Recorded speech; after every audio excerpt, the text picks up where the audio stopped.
दर्शकों, हमारी इस खास पेशकश सत्य बहुमत में आप सभी का स्वागत है और मैं हूं आपके साथ नम्रता। दोस्तों, हमारी इस खास पेशकश में एक बेहद ही खास मेहमान आज चर्चा के लिए हमारे साथ मौजूद हैं और आज का विषय रहेगा कि किस तरीके से राजनीति में भ्रष्टाचार अपने पैर पसार रहा है। जी हां, इसी पर वो अपने विचार रखेंगे कि किस तरीके से राजनीति में बढ़ते भ्रष्टाचार को हम रोक सकते हैं और किस तरीके से लगातार भ्रष्टाचार बढ़ता जा रहा है। हमारे साथ स्टूडियो में मौजूद हैं सत्य बहुमत पार्टी के अध्यक्ष सत्यदेव चौधरी जी। सत्यदेव जी, बहुत बहुत स्वागत है आपका। धन्यवाद। दर्शकों, यूं तो सत्यदेव चौधरी किसी परिचय के मोहताज नहीं है। वो सामाजिक चिंतक, लेखक और विचारक हैं और वो राजनीति को भ्रष्टाचार का मुख्य कारण मानते हैं। इसीलिए उन्होंने सभी पार्टी से हटकर अपनी एक खुद की पार्टी बनाई जिसका नाम उन्होंने सत्य बहुमत पार्टी रखा। वो तमाम तरह के मुद्दों पर विश्लेषण करते हैं और आज वो हमारे साथ स्टूडियो में मौजूद हैं। चलिए उनसे चर्चा करते हैं। सत्यदेव जी, नोटा के ऊपर आपके क्या विचार हैं? नोटा, देखिए, मैं समझता हूं कि किसी एक व्यक्तिगत रूप से किसी व्यक्ति को पसंद करना या नहीं करना वो नोटा का अर्थ नहीं है।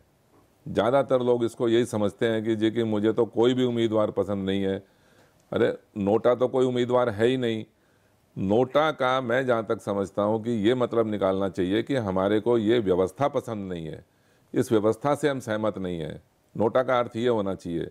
लेकिन दुर्भाग्य से जिन लोगों ने नोटा का जो एक बनाया, नोटा का जो विकल्प दिया चुनाव आयोग ने या मुख्य न्यायालय ने या सरकार ने, कितनी बारी चुनाव हो चुके और नोटा के ऊपर लोगों ने वोट भी दिए, लेकिन किसी प्रकार से भी ना जीतने वाले ने ना हारने वाले ने नोटा वालों को पूछा भी आपने नोटा को वोट क्यों दिया, आपने मुझे वोट क्यों नहीं दिया। ना ही सरकार ने पूछा, ना ही चुनाव आयोग ने पूछा, ना ही किसी मुख्य न्यायालय ने कोई कमेटी बना के इसके ऊपर विचार किया गया कि भाई नोटा को लोगों ने वोट क्यों दिया।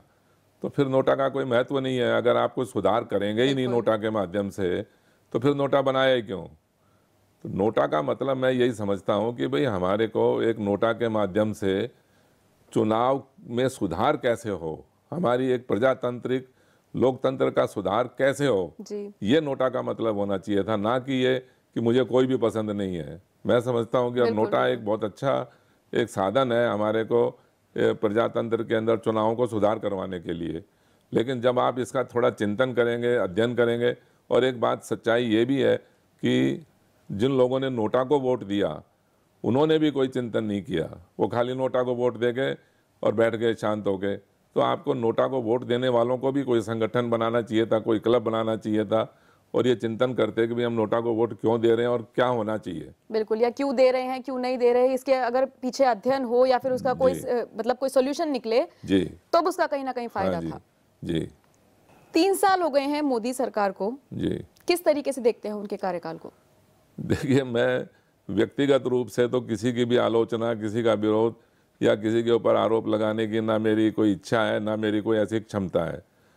तो मैं इस सरकार के अंदर और जो पिछले 70 साल की राजनीति में जिस प्रकार के भी सरकारें आई, उसके अंदर मुझे तो ऐसा नहीं लगा कि कोई भी ऐसा प्रभाविक या कोई महत्वपूर्ण कोई फेरबदल हुआ।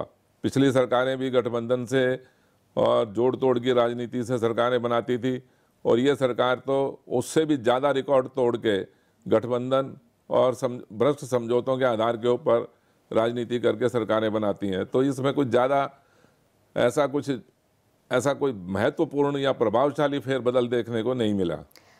तो सत्यदेव जी, आप किस तरीके से देखते हैं कि चुनावों में अगर पारदर्शिता लानी है या फिर राजनीति से भ्रष्टाचार खत्म हो जाए, आप उस पर क्या कहना चाहेंगे? इसका जब मैं आपको ये कहता हूं कि भाई एकमात्र कारण राजनीति में भ्रष्टाचार का सिर्फ गठबंधन की राजनीति है, तो मैं इसका एक ही समाधान बता सकता हूं। एकमात्र जैसे कारण है उसी तरीके से एकमात्र इसका विकल्प भी है, और वो ये है कि जैसे सदस्य वोटों के बहुमत से जीतता है, सरकार बनाने से पहले आपने 543 मेंबरों का जो चुनाव करवाया वो वोटों के बहुमत से करवाया, तो इसी आधार के ऊपर आप ये कहिए कि भाई जिस राजनीतिक पार्टी को, जिस राजनीतिक दल को पूरे देश के अंदर चुनावों के अंदर सबसे अधिक वोट मिल जाए, भले ही उनके सदस्य कितने भी जीतें या हारें, उससे हमें कोई मतलब नहीं है, उसको आप स्वतंत्र रूप से बहुमत मानकर सरकार बनाने का अधिकार दीजिए। यही एक व्यवस्था ऐसी हो सकती है जो प्रजातंत्र के अंदर सच्चा प्रजातंत्र और एक अच्छे बहुमत की तरफ होके हमारे को एक अच्छी व्यवस्था मिलेगी। यानी कुल मिला के गठबंधन की अगर राजनीति होगी तो वहां पर भ्रष्टाचार की कहीं ना कहीं नींव रख दी जाएगी, ऐसा कहना है सत्यदेव चौधरी का, जो हमारे साथ मौजूद थे। बहुत ही सही तरीके से, बहुत ही अहम तरीके से उन्होंने अपने विचार रखे और भ्रष्टाचार को लेकर किस तरीके से चुनाव में और राजनीति में पारदर्शिता लाई जा सकती है, इसके बारे में भी उन्होंने जाते जाते अपनी बात कही और बहुत ही अच्छे रूप से और प्रभावी ढंग से उन्होंने अपनी बात कही। सत्यदेव चौधरी जी, लास्ट सवाल मैं आपसे सिर्फ यही पूछना चाहूंगी कि क्या सत्य बहुमत पार्टी आगे चुनाव लड़ सकती है?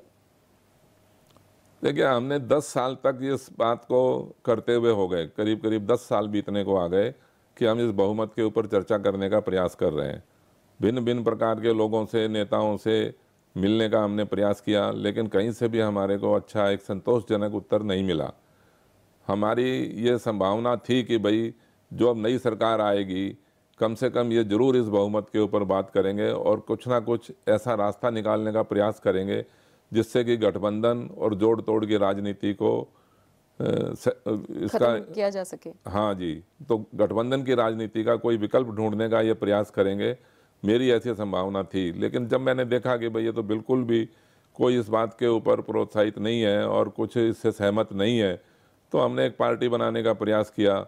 और जब ये समस्या राजनीति की है तो आपको समस्या का हल भी राजनीति से ही ढूंढना पड़ेगा। तो अभी तक की तो जो राजनीति है गठबंधन की, ये तो एक थोपी हुई राजनीति है। ये तो अभी तक किसी ने भी कहीं से कोई बिल पास हुआ हो, कोई कॉन्स्टिट्यूशन में लिखा हुआ हो, ऐसा मुझे नहीं मिला।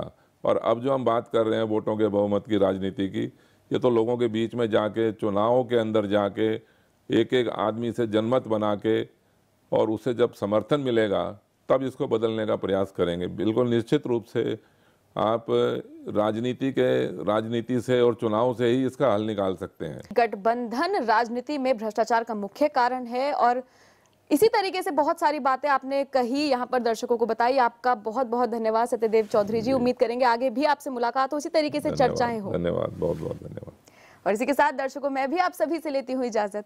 नमस्कार।